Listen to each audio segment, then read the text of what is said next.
A graça e a paz sejam com todos. É com muita alegria e satisfação que gostaria de trazer uma reflexão da palavra do bendito eterno sobre o que tem como tema oração e verso palavra. Não sei se isso é para você ou se serve para você. Para mim também não importa. O que importa é que eu vou fazer o que Deus mandou fazer. O que é orar? Orar é um diálogo. O que é um diálogo? É uma conversa entre o filho e o pai. A oração é um diálogo entre a criatura e o Criador. A oração é uma ponte que liga de um lado para o outro lado. A oração tem o poder de conectar o crente salvo com o Salvador. Tem várias maneiras de Deus falar com o homem, mas só tem uma maneira de o homem falar com Deus, e isso só pode ser através da oração. E como eu devo orar? Evangelho de Jesus Cristo, segundo escreveu o evangelista São Mateus, capítulo 6, versículo 5, 6. No versículo 5 está escrito assim: E quando orares, não sejais como os hipócritas, pois se comprazem em orar em pé nas sinagogas e nas esquinas da rua para serem vistos pelos homens, e em verdade vos digo que já receberam o seu galadão. Tem pessoa que não faz isso nas esquinas nem na rua, mas dentro da igreja começa a gritar, a orar, e pensando que por ser ele gritar muito, Deus vai ouvir a oração. E não é assim. O versículo 6 está escrito assim: não, antes do versículo 6, quero dizer, não precisa você mostrar para alguém que ora, não precisa você aparecer para ser visto orando, o importante é Deus te ver.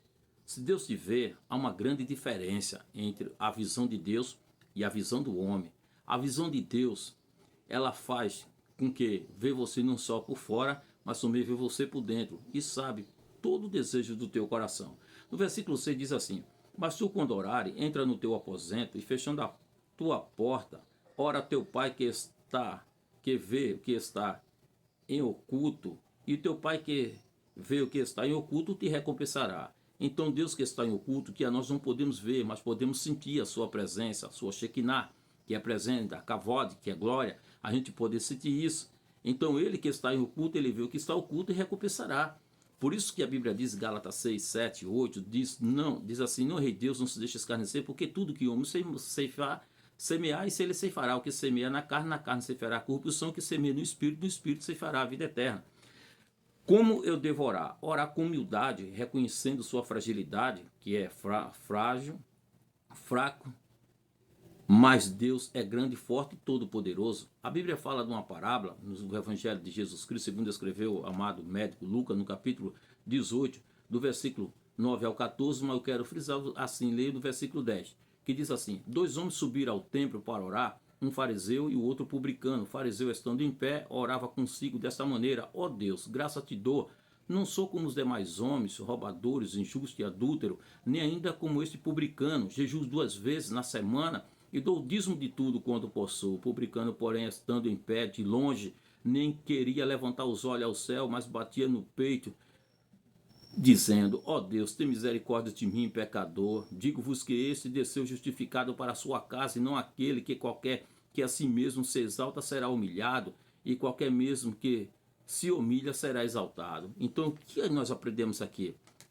Você não precisa querer ser exaltado. Deixe Deus exaltar você. Não precisa você humilhar alguém, porque os humilhados serão exaltados. Os humilhados, mas os exaltados serão humilhados.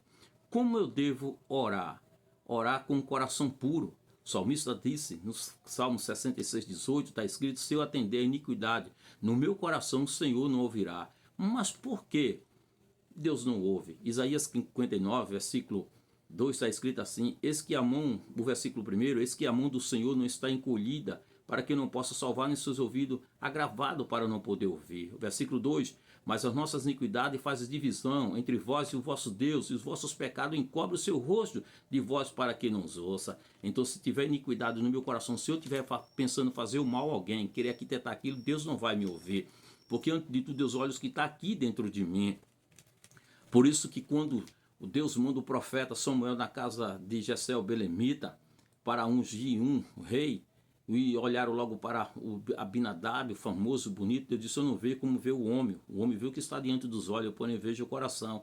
Então nós devemos ter cuidado nisso. Como eu devo orar? Dando honra à esposa em relação conjugal. Primeira Epístola de Pedro, capítulo 3, versículo 7.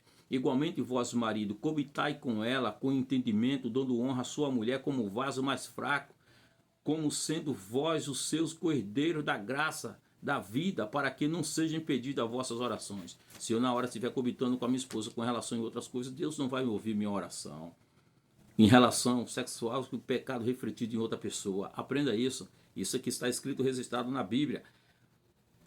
Quanto mais oração, mais poder. Menos oração, menos poder. Ore contente, ore triste, ore sem vontade, ore com vontade, ore alegre, ore chorando, ore pouco, ore muito, mas não deixe de orar. Segundo Tessalonicenses 5,17 diz assim, orai sem cessar. Tem gente que prega muito, mas não ora, não lê Bíblia, não lê livro, quer que Deus faça tudo e ele não faz nada. Quer pregar bem, ore, lê a Bíblia, consagre, jejum e vigie. Atos 6,4 está escrito assim, mas nós perseveramos na oração e no ministério da palavra. Veja, os dois têm que estar junto, a oração e a palavra. É para perseverar. Veja o que o apóstolo Paulo diz em Efésios 6,18, orando em todo o tempo, com todo o coração em súplica, no Espírito e vigiando nisso, com toda oração e perseverança e súplica por todos os santos. Ele diz, orando em todo o tempo, não só é para orar quando tudo está bem, ou quando as coisas apertam, não, é em todo o tempo, seja na angústia ou na dor, seja na tristeza, na alegria, seja na abundância ou na escassez, seja entre ganhar ou perder, tem que orar. Segundo, com toda oração e súplica. Terceiro, e vigiando para, se você ora e você não vigia, então não está adiantando nada. Ele reconhece o poder da oração, que pede oração por ele, para que no abrir da boca dele, quando ele falar para pregar, fosse dado a palavra com confiança para fazer notório o ministério do evangelho. Abraão orou e Deus sarou Abimeleque e toda a sua casa. Isso é os benefícios que tem a oração. Quando Abraão pediu ao mordomo Eliezer que fosse buscar uma virgem pura para casar com seu filho Isaque, diz a Bíblia que Isaque saiu ao campo e foi orar. Gênesis capítulo 24, versículo 63. Ele não foi no MSM, ele não foi no Zap, não foi no Instagram, não foi no Facebook, ele foi orar. Porque para casar sem ver a pessoa, sem conversar com ela, sem paquerar, sem namorar, então tem que ter oração. Porque através da oração tem visão, através da oração tem revelação, através da oração Deus revela. E sem oração nada disso acontece. Josué orou e o sol e a lua parou. Josué capítulo 10, versículo 12 ao 14. Ana orou para ter um filho. 1 Samuel capítulo 1, versículo 27. E diz, por este menino orava eu, e o Senhor me concedeu a minha petição que eu lhe tinha pedido. Eliseu orou para Deus ressuscitar o filho da Sunamita. 2 Reis capítulo 4, versículo 32 e 37. Eliseu orou para Deus abrir os olhos do moço. E orou para cegar os seus adversários de cegueira, 2 Reis 6, 17 e o 18. Os que mais? Neemias, ele orou e jejuou pela miséria e desprezo que estava em Israel. Os muros de Jerusalém estavam fendidos e as portas queimadas a fogo. Neemias capítulo 1, versículo 1, 2, 3 e 4. Deus mudou o cativeiro de Jó quando ele orava pelos seus amigos. Jó 42, 10. A palavra de Deus manda a gente orar pela paz de Israel. Salmos de número 122, versículo 6. Ezequiel orou ao Senhor quando ouviu da boca do profeta Isaías uma palavra de morte, que diz, põe a tua casa em ordem, porque certamente morrerá. E a Bíblia diz que ele ora, se vira pela parede e começa a orar e chorar, e Deus ouviu as suas orações e as suas lágrimas, e acrescentou mais 15 anos de vida. A Bíblia diz que Daniel, capítulo 6, versículo 10, orava 3 vezes ao dia. Jonas também orou dentro do ventre do peixe. E Deus fez com que o peixe vomitasse Jonas na beira da terra, da praia. Jesus também orava, Mateus 26, 36. E quando chegou ele a um lugar chamado Getsemane, chamou seus discípulos e disse, ficai-vos aqui enquanto eu vou ali orar. Ele orava. E Jesus deu esse exemplo. No versículo 26 diz, e de repente, Atos 16, 25 diz, perto da meia-noite, Paulo e Sila orava e cantava hino a Deus e os outros presos escutavam. Versículo 26, de repente sobreveio um tão grande terremoto que os alicerces dos cárceres se moveram e logo se abriram todas as portas e foram soltas as prisões de todo. Tiago 5, 13, está alguém entre vós aflito? Ore, está alguém contente?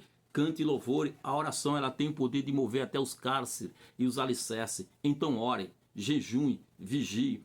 Tudo que pedir na oração, crendo, tê-lo-ei, o receberei. A Bíblia diz em Mateus, se vós sendo mal sabeis dar boas coisas aos vossos filhos, quanto mais vosso Pai dará bem àquele que vos pedir.